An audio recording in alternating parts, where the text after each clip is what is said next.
Drums, please!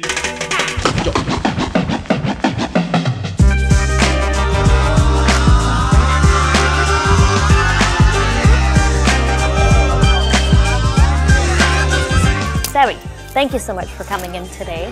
Now, how did this all start for a young Montreal boy? Did you have a desire to be in comedy, or were you, hey, I could do this? I think when I was 8, right when I was a kid, I knew this is what I wanted to do. I remember watching Eddie Murphy Delirious for the first time. That was my big experience, and I remember laughing so uncontrollably and saying, okay, that's it. This is what I'm going to do for the rest of my life. And I knew as soon as I was 8, that's it, and I was chasing that ever since. Now, about your humor, what do you think that really people are drawn to? I think people are really drawn to my honesty and my ability to not see a line. You know, people will say you crossed the line. Well, I always say, well, I don't really see one, so I don't know if I'm crossing it. I think they like that, you know, the fact that I don't really think about what I'm saying. I just go for it. Yeah, I noticed that in some of your acts where I'm like, ooh, he's pushed that. So is there a limit, though, that you do have? There are certain things that you just would not cross? I don't. That's what's scary, I think, sometimes. Yeah, because that's also, you know, a characteristic of serial killers and, you know. Well, there you have it, everybody. And to be honest, I mean, I just don't see myself working that way, you know. Do you believe that performing in 4 different languages has given you the edge over other comedians? I don't know if it's given me the edge. I never do it consciously to go, okay, well, I'm going to perform in 4 languages just so I can be different from everybody else. It's just given me something more to look forward to and something more to develop and be excited about. Yeah, besides the audience, what keeps you going? You know, I breathe what I do, so I really love being involved in every aspect. So pretty much it's a 24-hour-a-day job in my mind, you know? How do you handle criticism when it comes? Do you take it out on someone, or do you write a journal to yourself?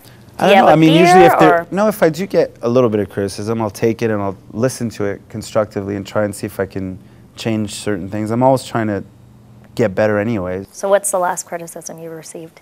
I mean, I get this a couple times. Someone said I was a bit vulgar, so. Okay. And I understand that, you know, I understand that criticism, although I don't notice it when I do it, so I pretty much forget about it, you know, and I laugh and I smile and put it away.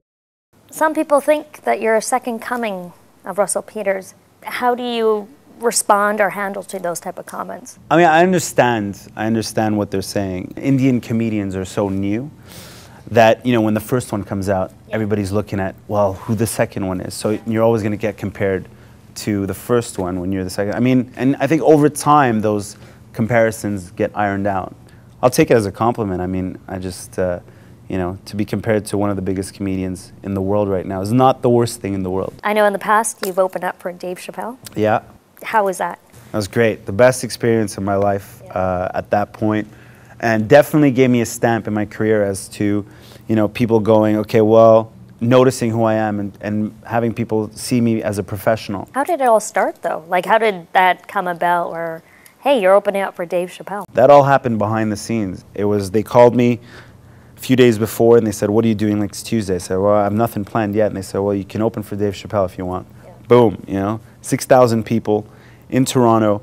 It was probably the most nervous I've ever been before a show and the happiest I've ever been after. I mean, it just gave me that confidence to go further. You know, he pulled me aside after the show, ripped up my check and doubled my pay. He said, look, I loved what you did, blah, blah, blah.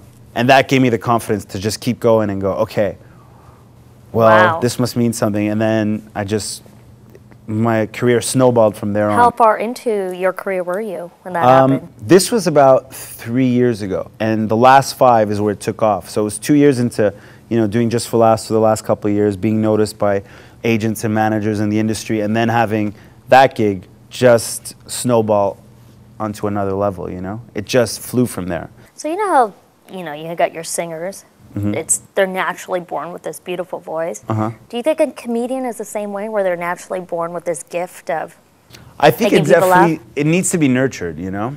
Yeah. I grew up in a home where everyone was, you know, always joking around and playing pranks. Yeah. And having that environment and that environment being nurtured, you're always going to be that way. So it made me just be that way in general, you know? And people just said, well, you're always laughing and smiling. I said, yeah, you know, but it's just the way I grew up, you know? What's next for you? Well, I'm in the middle of a Canadian tour now, a big theater tour, which is, you know, the next level. And then from there, you know, we're looking at all kinds of TV and film projects, which is going to be fun as well. Excellent. Well, thanks so much for coming in today. Thank you. Wonderful.